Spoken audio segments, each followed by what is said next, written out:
Hello everyone, this is Virtual Car Meets. I'm back with a video after a long delay. Same old shit. I just don't know how to stay consistent. Anyways, I bought a GoPro, so if this isn't good, let me know. But I want to do a walk around because last time I had this car, I didn't have anything really done to it. So since then, I was able to do a little bit of things. I wanted to just show you. I wanted to mainly show you the wrap that I got from a good friend of mine. He owns a wrap shop, and god damn, this hood gap is crazy. What the fuck, bro? What is that? That shit bothers me. Alright, but anyways, yeah, this is a gray gloss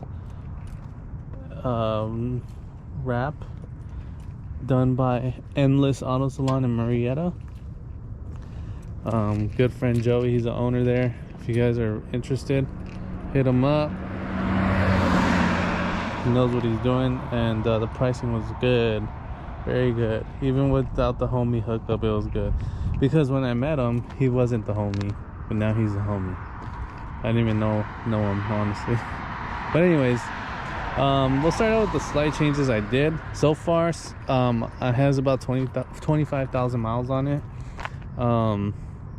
It's a 2018 Camaro ZL1 1LE manual. Bought it with 12,000 miles and now has 25. Bought it probably 8-9 months ago, and now, gotta wait for these cars. So it's been good.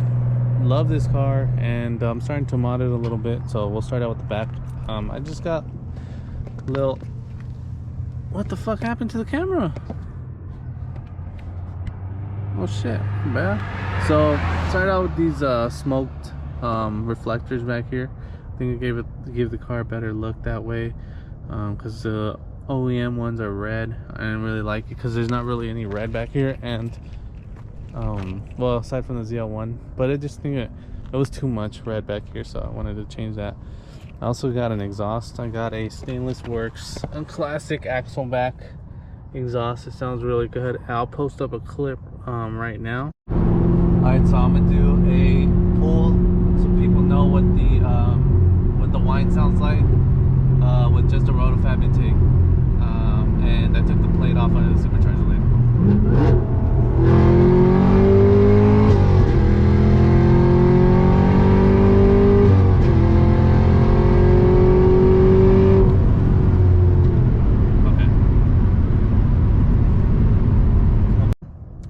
In cabin, how it sounds like when I'm on the freeway and shit.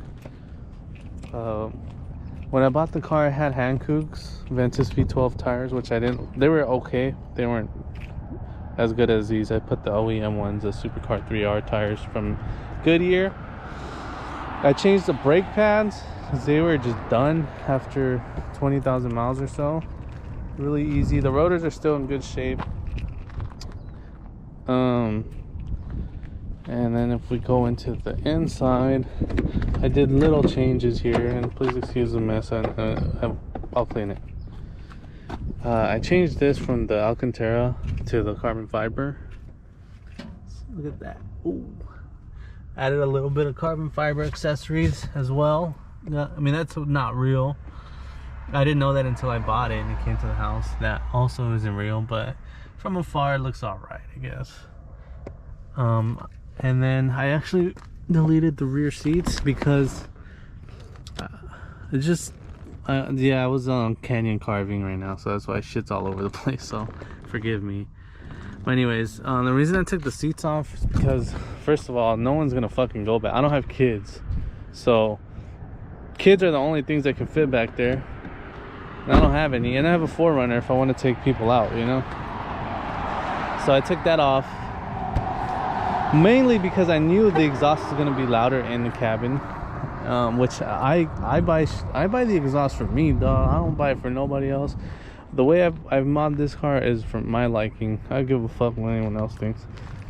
So that's why I did it. So I know people think it looks weird. I really don't give a fuck. I like it. I like this tow hook too. A little bit of people are like, take it off, it's right. So I'm like, hey, How about you buy a ZL1 and you can do whatever the fuck you want to it? I'm not gonna listen to you. I'm gonna do what the fuck I want to do. Anyways, coming into the bumper, I got a intake duct that guides air to the intake, the rotofab intake, which I'll show. I got a mesh guard, and I upgraded the heat exchanger to a private label MFG.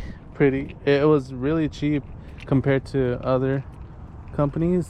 It was like 300 bucks for that heat exchanger, which was really good, and it's just as thick as the other ones. Oh, and I also got some gauges put in because I want to keep track of the intake air temperatures. I got the AEM OBD gauge and the Aeroforce gauge as well that connects to the OBD as well, because I don't know wiring like that, so I wanted something that you can just plug in and install. I'm thinking about upgrading this wing to a APR performance wing, because there's no adjustability to this, which I don't like. I want to be able to, hold on, give me a sec. Like, I like adjustability because I know this creates a lot of downforce, and it really makes a difference. Sorry, I'm fucking doing something. It really makes a difference when you're straight line racing against like another ZL1. That's not a 1LE. You can really tell the difference, like that the downforce creates. So sometimes I want to be able to adjust it to create less downforce, to go a little bit faster, right? So thinking about it, the only thing that's holding me back is you actually would have to drill into the trunk. So I'm thinking of getting a donor trunk, like just buy one separate trunk just for that wing and take this whole trunk off as a whole. So I don't want to drill into this OEM hood, or I'm sorry, trunk, because I know I'll regret it later if I ever do sell it. So yeah, I'm thinking about it. Anyways, walk around to the front. Showed you the heat exchanger and all that shit. Let me show you. Hold on, dog. Okay, there we go. All right.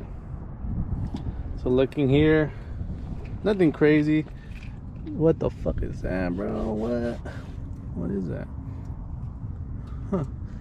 So I got a rotofab non-big gulp intake because that requires a tune. I haven't tuned it, obviously, but the duct that's over here, it'll guide air directly into, there's a hole here that'll shoot air into this. So far my intake air temperature 1, which is here, is about the same as the ambient temperature. So if it's like 80 degrees outside, that temperature that the intake is capturing, the air temperature that the intake is capturing is about the same or a little higher, 81 or 80, like a 2-degree difference. I did put a Corvette Performance, I don't know if I'm saying it right, expansion tank for the supercharger system, just to provide more cooling, because these cars are notorious for pulling timing once it heats up a little. I know it's happening still even with this on and the heat exchanger, but I just want to do as much as I can without tuning it, to try to delay the knock, or not but the timing as much as possible. I know eventually I'll have to get like ethanol and a legit like ice expansion tank in the trunk or something, but for now I'm not doing that. I did take off the valve covers, plastic covers, because I just like the look of, it's a big ass beautiful engine. I mean, I don't want plastic covers on my engine, you know what I'm saying? I want it to be seen. They say in a little 2-liter Kia motor where they try to cover that ugly shit by putting plastic all over it. I want this to be out there. And I actually have a supercharger lid on the way from Weapon X Motorsports, so I'll be probably making a video on how to install that. But yeah, that's kind of it. I'll make a video once the supercharger lid comes in, and I'll definitely show you guys how that process goes. It's really easy, and I'll do the work myself. But anyways, let's get out. That's my car broken down on the side of the road. Just kidding. Anyways, I'll catch y'all later, I guess. Peace.